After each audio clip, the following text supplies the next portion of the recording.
From the Cherry Tree Corporate Center in Cherry Hill, this is CSB 9 News, Delaware Valley's leading news program, with anchor Rockin' Rich Kelly, correspondents Gary the Merry Gentleman Carter, and Matt Check Out My Tat Santoleri, Special Ed Jameson with technology and weather, and Alex the Manly Man McGinnis with sports. Welcome to CSB 9 News. It's Halloween. There's a dead man living in Ohio, Washington State legalizes pot, Oreos are as addictive as drugs, and our correspondent Gary Carter has a Halloween treat for you. But our top story tonight covers Philadelphia's second casino. It could be more than a year before the first shovelful of dirt is turned to begin construction of Philadelphia's second casino. The 6 would-be casino operators will be invited back at the end of January to make their final pitches, according to Bill Ryan, chairman of the Pennsylvania Gaming Control Board. Ryan will probably pick the winning proposal in March or early April, and that, he said, could set off fireworks. Potential operators who don't get picked could appeal to the Supreme Court, and that process could take up to 6 months, maybe longer, which could delay construction until late 2014, maybe 2015. Deputy Mayor Alan Greenberger and 2 consultants gave an analysis of the proposals from the 6 applicants. Even though they would not pick one favorite, the testimony leaned towards 2 sites, the Province and Market 8. Greenberger says both plans would revitalize underutilized areas of the city. Casino opponents disrupted the meeting for about 5 minutes, shouting and bearing signs spelling out problems such as addiction and crime they associate with gambling. The protesters were ushered out by police. You may feel criminal the next time you eat an Oreo, and you have a Connecticut student to thank for that. Neuroscience major Jamie Monahan performed a study which looked at the effect of high-fat and high-sugar foods on the brain. The conclusions? The brain goes wilder for Oreos than for drugs, and the 2 are equally addictive, at least when it comes to rats. Tests showed that significantly more neurons were activated in the rat's pleasure center in response to Oreos than in response to either cocaine or morphine. And curiously, the rats would break the cookies open and eat the middle first. Washington became the second U.S. state after Colorado to adopt rules for the recreational sale of marijuana Wednesday, setting what advocates hope will become a template for the drug's legalization around the world. Washington Liquor Control Board members said they tried to strike a balance between making marijuana accessible enough that it would undermine the black market, but not so accessible that it would threaten public safety. Sales are expected to begin by the middle of next year, with supporters hoping taxed pot might bring the state tens or hundreds of millions of dollars in tax revenue. Washington's rules, which are similar to Colorado's, take effect in 1 month, and the state plans to begin accepting applications November 18th. The federal government announced earlier this year that it would not sue Washington, Colorado, or other states over plans to tax and regulate marijuana sales for adults over 21, provided they address 8 federal law enforcement priorities, including keeping marijuana off the black market and keeping it away from kids. An Ohio man who has been legally dead since 1994 will remain so in the eyes of the law after losing his complaint to overturn his death filing, according to authorities. Donald Miller, 61, testified Monday that he disappeared in 1986 after losing his job, leaving behind a wife, 2 children, and thousands of dollars in unpaid child support, according to James Hammer, the attorney for Miller's ex-wife, Robin Miller. He was declared legally dead 8 years later. Donald Miller said he returned to Ohio around 2005 with no knowledge of his legal death and that he had hoped to reestablish his Social Security number. A legal statute in Ohio prevents changes to death rulings once 3 years have passed, Hammer told CSB 9 News, and Judge Alan Davis ruled accordingly in Hancock County Probate Court. Despite her relief at the court's ruling, Hammer says his client has no ill will toward her ex-husband. Donald Miller's attorney was not immediately available for comment. He still has 30 days to appeal the court's ruling, according to Judge Davis. And now, it's Ed Jameson with today's Technology Update. Thanks, Rich. In today's Technology Update, I'm going to tell you all about Sony's PlayStation 3. Behind me, you can see a nerd sitting by himself playing Battlefield 3 on his brand new PS3 system. While playing video games is obviously the console's main feature, I'm going to show you all of the other features that make the PS3 a great addition to anyone's living room.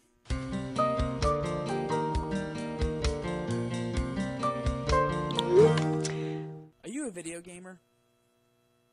Do you like to watch movies? Or listen to music? Or how about connect with others? Well, you can do all of these things with Sony's PlayStation 3 and its X-Cross Media Bar interface. The XMB interface is what makes the PS3 experience so seamless. You can bring up the interface at any time with just the press of a button, so you can easily access any PS3 feature at any time. Navigating to the Games section of the XMB menu will allow you to bring up any games stored on your PS3 system or in the Blu-ray drive. The PlayStation 3 has all of the latest games from major game developers, such as EA, Ubisoft, and Square Enix. Plus, with the PlayStation Store, you can download any of these games to your hard drive instantly without having to leave your house and buy the disc. Besides playing games, the PlayStation 3 also comes with the Netflix, Amazon Instant Video, and Hulu Plus app. All you have to do is navigate to the TV menu, and all of your favorite movies and TV shows are right at your fingertips. Listening to music on the PS3 is just as easy. Under the Music menu, you can not only play music on your hard drive, but also stream music with the Music Unlimited service. So whether you're a gamer, a moviegoer, a music junkie, or all three, the PlayStation 3 is a perfect addition to your living room. Thank you for joining me for this technology update. I'm Ed Jamison. Back to you, Rich. Thanks, Ed. Coming up after the break, opposition to Halloween, a giant pumpkin, terror behind the walls at the Eastern State Penitentiary, and Matt Santoleri's Magical Music Minute.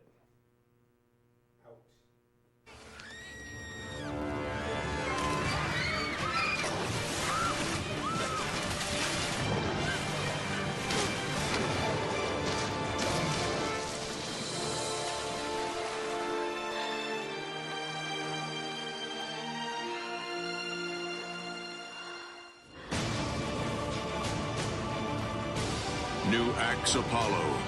Join now at axeapollo.com for your chance to go to space. Here we are, guys. Samsung, the next big thing. You two. Ideas. We know that it's got to be big because it's for the Super. Shh.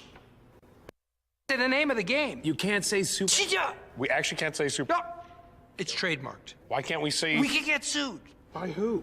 Everybody, nobody, who knows? Wait, so can I say Super? Yeah. Am I allowed to say like? Can I say San Francisco? Sure. But I can't say the 40.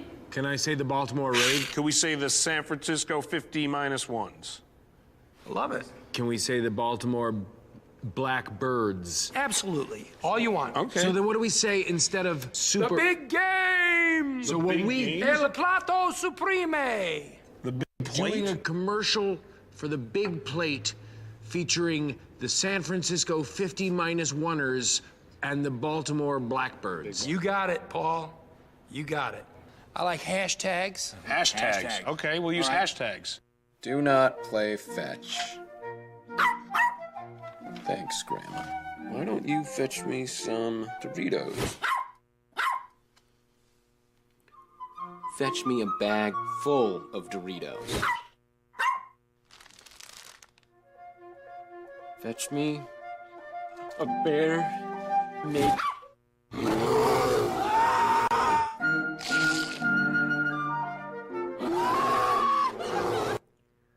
Not everyone in the Delaware Valley is trick-or-treating, carving pumpkins, or throwing costume parties.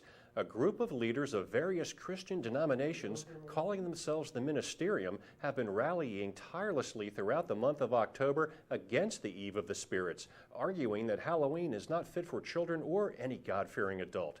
The Reverend Dr. Frank Deacon staged the largest of the demonstrations, gathering a cast of nearly 3,000 at Philadelphia's Love Park.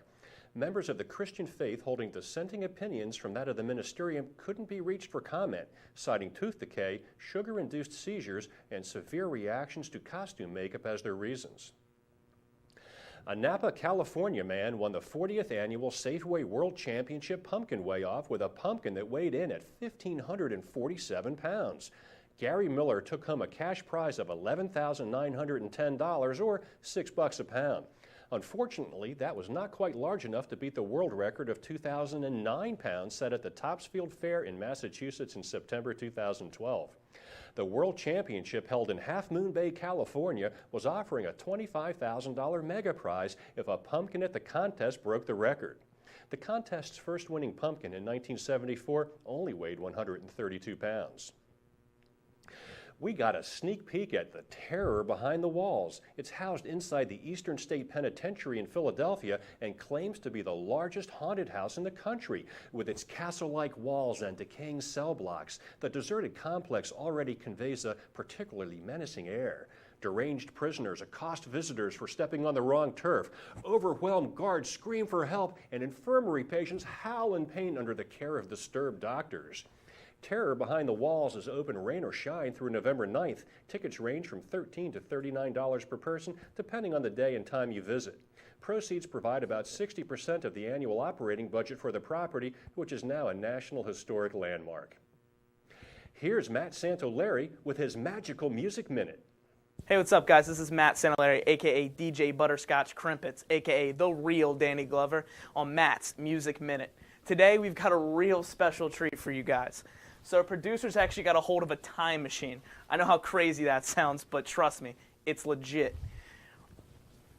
We're going to actually take you guys back 10 years to see what was going on today on Matt's Music Minute using this bad boy you see right here.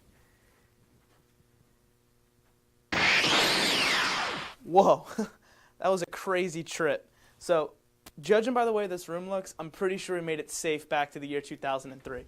Now, 10 years ago, Matt's Music Minute was a little tiny baby, so they try to cram us into this old little studio over here. Hopefully we can get a look of what I was doing 10 years ago here on Matt's Music Minute. Hey guys, it's Matt Santoleri here, a.k.a. DJ Butterscotch Crimpets, a.k.a. the real Danny Glover, bringing you guys the top music this week in the good old US of A on Matt's Music Minute. So this week, coming in at number 3, we have Evanescence with Bring Me to Life. Wake me up, wake me up inside. Wake up, wake me up inside. Really good song. Amy really outdid herself with this one. She even earned herself a top spot on TRL this week with Carson Daly. Really good song, does not quite to make it into the top 2, and you'll notice why real soon. Because coming in with number 2, we have R. Kelly with Ignition Remix. Hot and fresh out the kitchen, mama rolling that body, got every man in here wishing, sipping on coke and rum. Excellent song here, and you have to agree with him. Freaking weekend, baby, I'm about to have me some fun. Yeah, R. Kelly really outdid himself on this one. Even with a couple of legal issues, my man could not stay out of the top spots. But coming in at number 1, obviously you guys know what this is. It's not changing anytime soon. 50 Cent, In the Club, number 1 this week and for the rest of the year. Great song, great lyrics, great vibe. Dr. Dre and Eminem really had a field house with this one. This one is definitely going to take top spot for the end of the year, and I think it's going to win a couple awards this year at various different award ceremonies. But I guess it's going to have to do it for us here at Matt's Music Minute, and I guess I have to send it back to you, Rich. Thanks, Matt. Stay tuned. Coming up, we have Ed Jamison with weather and Alex McGinnis with sports. At the ARIA 3B Orthopedic Institute, we know you remember when throwing a ball felt this good and staying fit was energizing and fun. Enjoy an active lifestyle once again with orthopedic care from a world-class team. From joint replacement to sports medicine and spine care, we treat patients like family and help you remember how good it is to feel your best. ARIA 3B offers the experience you deserve and the expertise you trust. Learn more at aria3bortho.org/remember.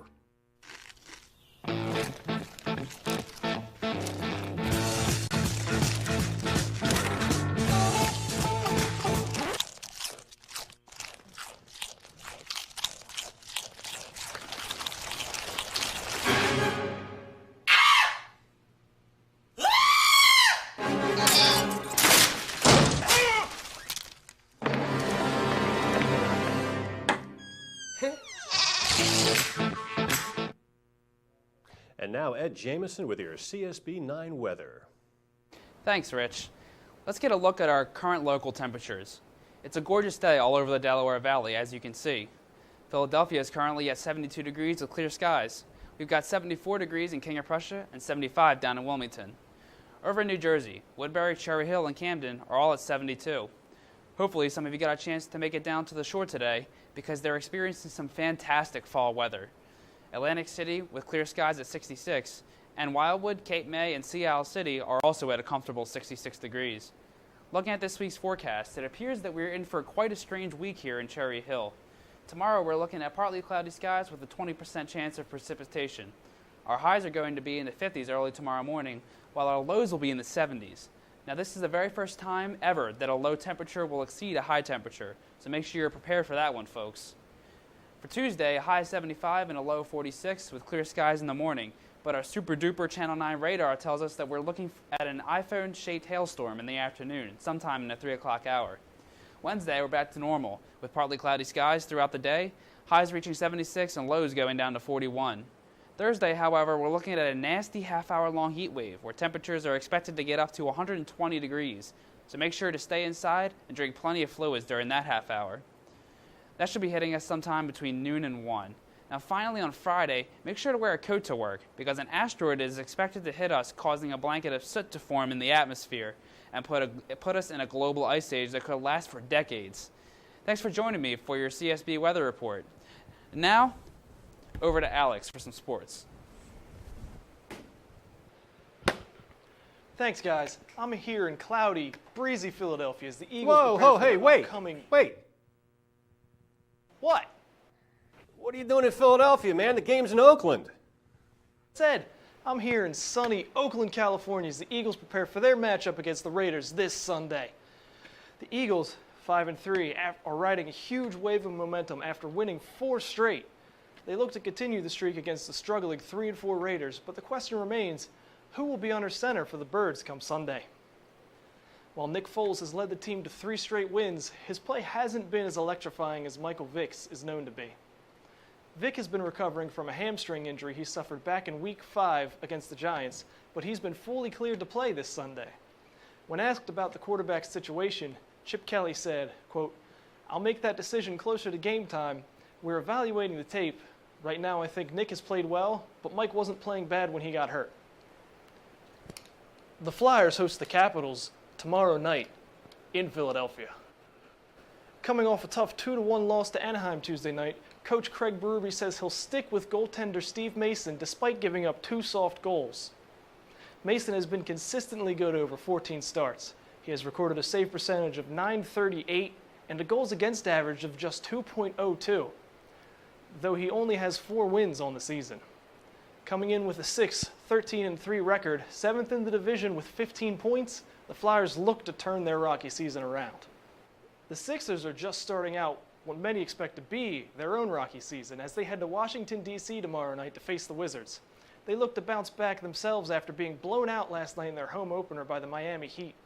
Coach Brett Brown has said he's excited to see what this young team can do this season and thinks tomorrow could be a huge night for the Sixers. Nerlens Noel is also expected to be back from his own hamstring injury and make his debut for the Sixers. That's it for your sports update. From sunny Oakland, California, I'm Alex McGinnis. Let's throw it back to Rich and the guys. Thanks, Alex. Straight ahead, a lame name, fears and phobias, and barnyard mischief. Cars.com showed their new advertising campaign to a select group of individuals to get their reactions. Okay, so I just want to get everyone's first reactions. What did you think? Nice. Great. Nice. Funny. Funny, okay, all right. So, my question is this believable? Does it resonate with you? I think it's very believable. I mean, anyone that's bought a car before knows it can be a really stressful experience, and anything to take out the drama, it's gonna make it a more positive experience buying a car, Sure. Rick, absolutely not. You have to go right now. What are you doing? No, I don't have to go right now. Listen, I'm in love with you. Oh, Rick, this is not the time or the place. I know we've had our differences, but I know you're at work. Sorry. Rick, really, you have to go right now. Sam, please don't get involved with this. Yeah, Sam, don't get involved in this. No, we're together, man. Yeah, I'm with Lauren now. Well, no, Sam, I'm with Lauren. Who the hell are you? This is I'm Sam. her boyfriend. You're her boyfriend? The cameraman, Lauren? Yeah, For look, real? I want to get in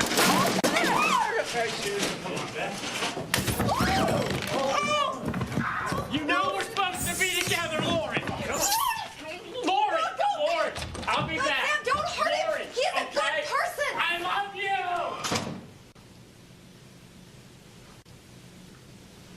We still get paid, right?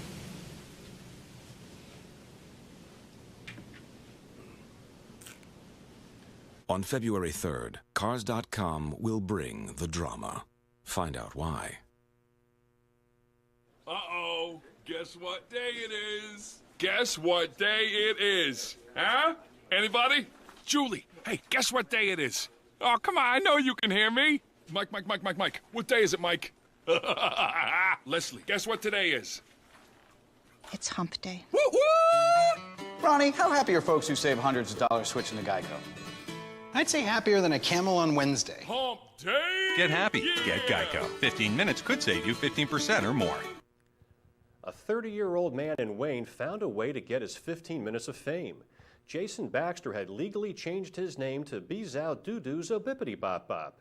That makes a great headline in itself, but Zobippity Bop Bop was arrested last night after neighbors complained of excessive drug use. Police recorded quite a few charges, including carrying a concealed weapon, possession of drug paraphernalia, possession of marijuana, and probation violations. When Zobippity Bop Bop was taken into custody, he told police, "Do, that's all I have to say to you." We are, it seems, a nation of nomophobes. That doesn't mean that we're all now scared of garden ornaments, but that most of us are terrified of being without our mobile phones. But that's not the only phobia that's been caused by or worsened by the pressures of modern living. Some other fears and phobias that can be blamed on our 21st century lives include antiphamophobia, the fear that people were talking about you but stopped as you entered the room. What did he say about me? Allodoxophobia is the fear of opinions. According to experts, it's associated with previous experiences wherein the person affected has not been able to express their opinion. I'm not even going to take a stance on that. Some people suffer from catagelophobia, the fear of being ridiculed. I bet you're at home right now mocking me, aren't you? And finally, macrophobia, the fear of long waits. Finally, a man who had sex with a goat has been banned from every farm in Lancaster in a bid to protect the animals. Robert Oldman initially denied having intercourse with the goat at a farm in Bird in Hand in April, but the 23-year-old changed his plea to guilty and is ordered to keep away from farmyard animals and stay indoors between 7 p.m. and 7 a.m. Bad boy, what you gonna do when they come for you? Stay with us for your CSB 9 News healthy lifestyle tip for today and our big Halloween story. All right, that's a fifth floor problem. Okay. Not in my house.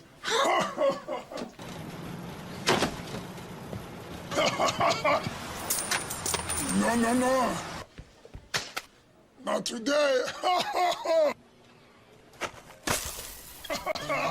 Jimmy, how happy are folks who save hundreds of dollars switching to Geico? Happier than Dikembe Mutombo blocking a shot. Nice. Get happy. Get Geico. 15 minutes could save you 15% or more. I've always preferred the cream part of an Oreo. That's crazy. The cookie's the best part. Cream. Cookie. Cream. Cookie. Cream. Cookie. Cream. Cookie. Cream. Cookie.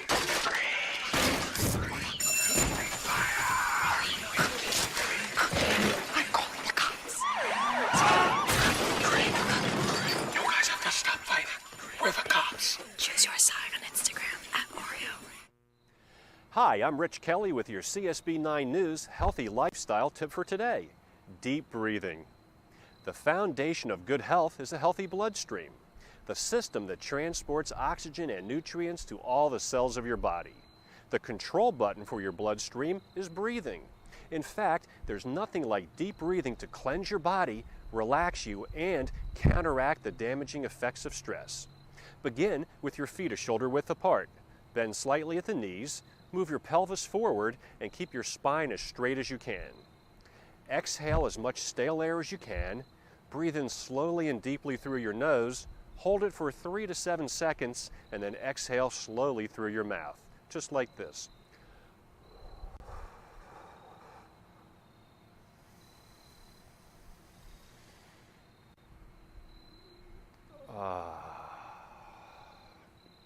Do this 7 to 10 times per session and challenge yourself to do this 2, 3, or more times a day. You'll instantly calm yourself and give yourself a boost in energy.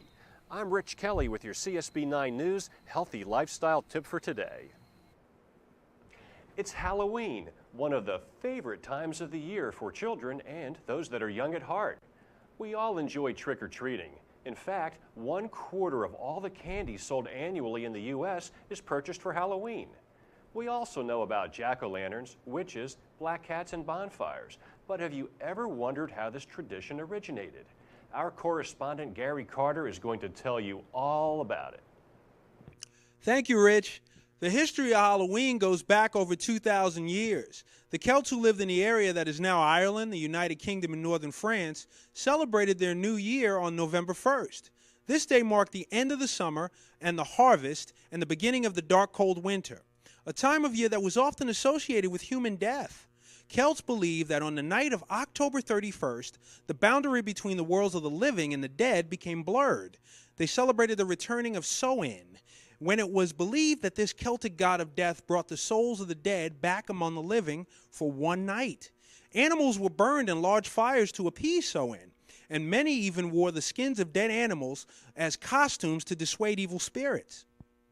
I don't suppose that would have made the members of PETA very happy. Well, I guess not, Rich. PETA has only been around since 1980. Tough. Gary, I think it's kind of curious that parents typically warn their children against talking to strangers or taking candy from them, but on Halloween it seems all bets are off. How did trick-or-treating get started? Poor Irish farmers capitalized on the widely held and long-standing fear of ghosts in their nation by dressing themselves as ghostly figures and knocking upon the doors of their rich neighbors. Now, the farmers generally asked for food, but if they didn't receive any, they would be obliged to play tricks on their neighbors. A fence torn down, a cow hidden from its owner, a wagon turned upside down, thereby coaxing the wealthy to satisfy the ghost by giving the next time. I've always enjoyed cow tipping. Tell me, is 20% a good tip for cattle? Seriously though, pumpkins and Halloween go hand in hand. Please, tell us about that. The Halloween tradition of carving jack-o'-lanterns began with a legend in Ireland. It seems that a ne'er-do-well fellow named Jack was deemed far too sinful for acceptance into the heavens by the angels. And Jack proved to be so troublesome to the devil that he was also banished from the other place. So Jack was doomed to roam the earth without friend or relative for all of his days, with only his lantern as property. In Ireland, he came to be called the Jack of the Lantern. So Gary, how did all of this get to America, and where do the pumpkins come into it? Well, the legend says that a man named Seamus Mulqueen arrived on the shores of the United States in about the year 1858. He settled into an Irish community along the border of Pennsylvania and West Virginia. After the Civil War ended, it left pockets of Confederate sympathizers amongst many loyal Unionists, and also Seamus's community simmering with unrest. So Seamus positioned lanterns throughout the community as a warning to those who do not wish to find themselves homeless, friendless wanderers in the land, as old Jack of the Lantern had been. Seamus used pumpkins instead of actual lanterns just to save money. Up in the sky, it's a bird, it's a plane, it's the Lord of the Gourd, Charlie Brown. I bet old Seamus never foresaw pumpkin chunkin', Gary. You got that right, Rich. Pumpkin chucking, or for rhyming purposes, pumpkin chunkin', is the sport of hurling or chucking a pumpkin solely by mechanical means for distance.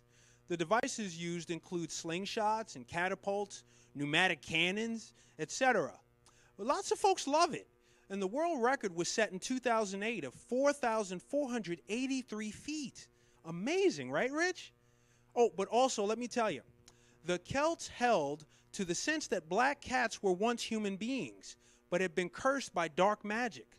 A legend from Scotland even maintains that witches and warlocks were summoned by the devil himself every 31st of October to dance throughout the night, playing the devil's bagpipes, which were made of the heads of hens and the tails of cats. Bonfires are another Celtic practice. These huge fires were built for the crucial role of welcoming or pleasing Samhain. Much later, the Scottish used Halloween bonfires to scare away witches. How about that?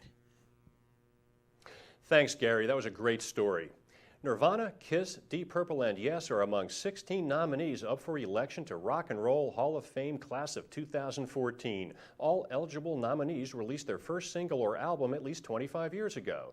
The 2014 induction ceremony will be held in April in New York and broadcast on HBO. Now for Gary Carter, Matt Santoleri, Ed Jamison, Alex McGinnis, and the entire CSB9 News team, I'm Rich Kelly. Thanks for joining us tonight. We'll look for you here again tomorrow. Ouch.